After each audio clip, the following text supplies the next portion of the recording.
So, where are we? We have been talking about reinforcement learning as the next frontier from Markov decision processes. In the Markov decision processes, the transition function and reward function was known to us. In reinforcement learning, the transition function and or the reward functions are not known to us, right. So, this is what happens when the agent does not have the model of the world. The agent does not know how the world behaves. The agent has to get data from the world, observe the world, and based on the observation learn about the world and also figure out what are the best actions it should do in order to optimize its objective function, right. So, that is sort of the highest level bit of reinforcement learning. So, if you think about all of machine learning, right, think about image classification or text classification or any such problem that is your favorite problem in machine learning, you are given some data and then you have to learn a model, right. You have to learn a model that can make predictions. But in reinforcement learning, it is a one step harder problem. See, because there the data is given to you, somebody gave you the data. In one step, you have to do a lot of learning, you can take 15 days to learn whatever, but no more data is coming in. This is the data you are going to work with. Your job is to get the best results possible from this data, whatever you can learn from this data. That is what most of machine learning is today, supervised machine learning. However, or even unsupervised machine learning, most of it, not all of it. There is one branch of machine learning which plays this long term game. I do not know if you know about it. That branch of machine learning is called active learning.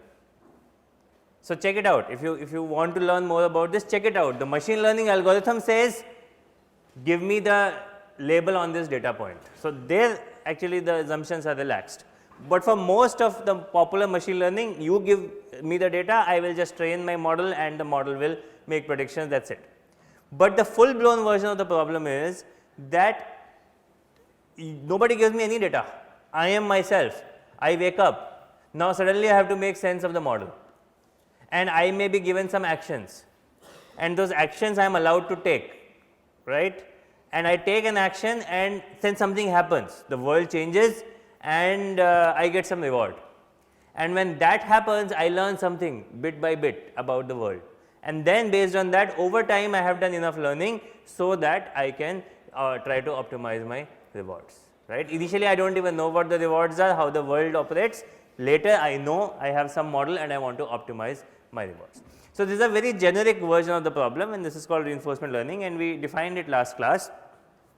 And we have been talking about one aspect of it, which is policy evaluation. So, in policy evaluation, you give me a policy ahead of time. So, I know exactly which action to do in which state and then my job is only to compute V pi, to estimate V pi, right. So, to figure out what is the value of long term expected value of taking following the policy pi starting any given state. So, this is where we were and then we also did learn that any expectation can be approximated by an average over samples. B, we decided there are two types of learning versions, one is model based, one is model free. In model based I actually estimate the transition probabilities in the reward function and in model free I do not. And so, we are now inside the model free version where we have defined an equation and let us just quickly remind ourselves what that equation is, and this method is called the temporal difference learning method. So, the idea is that this is the equation that I want to compute, except that I do not know the reward function and I do not know the transition function, right. If I had known it, I would have just been able to do iterative policy evaluation or what not.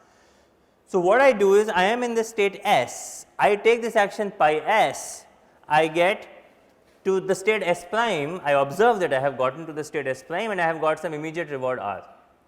If I am in that setting, then what can I do? I compute this value R plus gamma V pi of S prime. Now, this V pi of S prime is assuming I have some estimate of how bad or good state S prime is. So, this is my one sample. So, what is this sample telling me? This is the sample is telling me that if V pi is the correct function and this small r is the reward I would always get, then R plus gamma V pi of S prime should be the value of S, right, if S prime is the state I will always reach from S. But that is not going to happen. So, at different times when I come to state S, I will execute the action pi S and I will get different rewards, I may reach different S primes. So, I will get many such samples. But notice that all these samples will be got from the sampling distribution T. T is the transition function. So, S to S prime will always happen with this sampling distribution. So, because I have to take expectation over the probability distribution T, I can take average over the sample values that I compute at every step, and so my V pi of S can be computed as 1 by n, which is the number of times I reached S, sum over sample I. Okay. And even if I do not know V pi of S prime, that is okay, because we learned together using dynamic programming. So, the dynamic programming version of this algorithm is directly maintain V pi, update V pi each time you take an action in state S via a moving average. So, we have to compute an average, but instead of computing an average every time, instead of maintaining all the sample i's, I will do it online, I will do it incrementally. So, which means what? So, let us say I already had an average value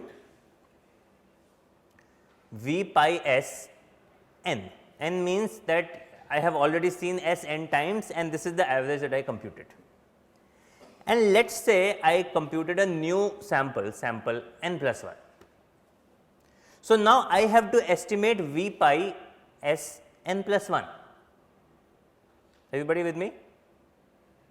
That I have an average of n data points, now I give you the n plus 1th data point, I have to estimate the average of the n plus 1th or n plus 1 data points. So, the new average will be equal to n times the old average plus the new sample divided by n plus 1, right. So, this is just the standard definition, almost a definition, right, because V pi n times V pi of n is the numerator of the past n samples. Now, we will do a little bit of algebra. Okay. So, what we are going to do is we will convert n into n plus 1 minus 1, which is no problem. So, what we did? We said n times V pi of n s is nothing but n plus 1 minus 1 times V pi of n s. They have not made any change whatsoever, but you can see where this is going. So, now I will keep n plus 1 aside and minus 1 aside. So, what happens if I keep n plus 1 aside, then n plus 1 get cancelled and I get V pi of n s. And I take minus V pi of n s with the other term, and so basically I get this particular equation. I say V pi n plus 1 s is equal to V pi n s plus 1 by n plus 1 sample n plus 1 minus V pi of n s. Let us think about what this term is saying. So, V pi n plus 1 s is the average of n plus 1 samples. It is saying that the new average is equal to the old average plus some difference, and this difference is what is called the temporal difference. Why is it called the temporal difference?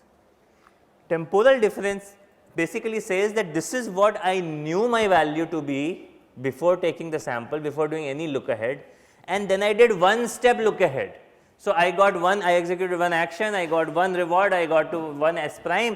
Now, I know what is going to happen. So, if I did just one step look ahead, this is the value that I estimate. Sample n plus 1 is the value that I estimate, but it is not same as V pi n s. That means there is some difference in what I expected my value to be and what my value turned out to be.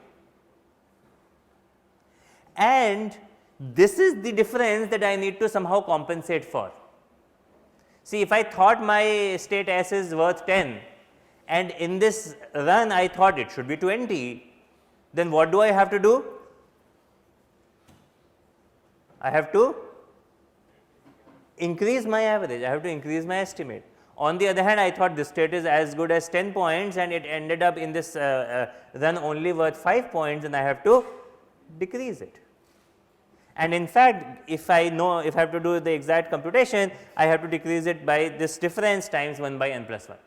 This is always maintaining my true average. Now, this is however absolutely correct, algebraically correct equation, but we can generalize it even further. And this is a non-trivial step, I do not expect you to see it or prove it, but you can equivalently say that V pi of n plus 1 s is nothing but V pi n s plus some general alpha times the new sample minus the old value. So, alpha times the difference, temporal difference. So, yes, nudge the old estimate towards the sample, but you do not have to always nudge it with the learning rate 1 by n plus 1. You can nudge it with some general learning rate alpha, which is not even equal to 1 by n plus 1. Okay. So, the general version of TD learning is I was in S, I executed pi S, I get to S prime, I got an immediate reward of R, and I will be running this equation V pi of S is equal to V pi of S plus alpha times sample minus V pi of S.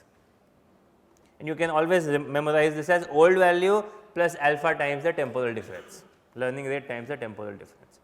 By the way, we have now done learning thrice. The very first time we did learning in this course, do you remember when was that?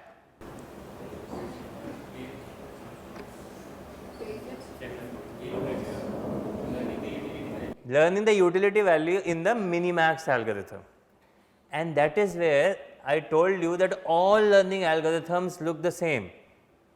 They are new weight is equal to old weight plus learning rate times some new term, some term. If you do not remember this, go back and check your notes. This is what all of learning is, and everything is about what is that term multiplied with the learning rate. That is the interesting part of all learning algorithms, or almost all learning algorithms. So, this is the same form. It is saying that I am trying to learn this value, think of it as a weight, and the new value is going to be old value plus learning rate times something. And this something in the case of TD learning is the new sample minus the old value, and sample we can always substitute. So, it is basically V pi of S plus alpha R plus gamma V pi S prime minus V pi of S. So, the new sample is R plus gamma V pi of S prime, and this is, as we said, is called the TD error, the temporal difference. The error, why is this the error? Because this is what I expected, but this is what I got. So, the difference between the two is sort of the error that I need to nudge my weight towards, my value towards. Okay.